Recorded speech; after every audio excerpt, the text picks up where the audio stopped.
Mga Frenny, magtatanghalian tayo. Magtataka kayo kung bakit ang aking pang-ulam ay street food.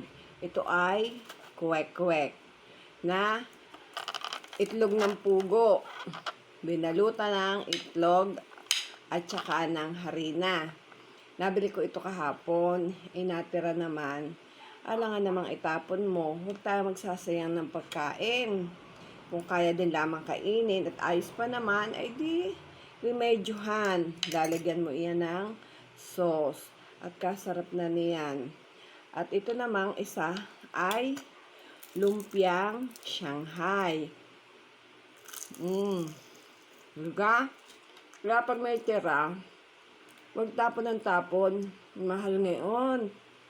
Mahirap kumita ng pera. Malaki pa ang iyong gastos kaysa iyong kita.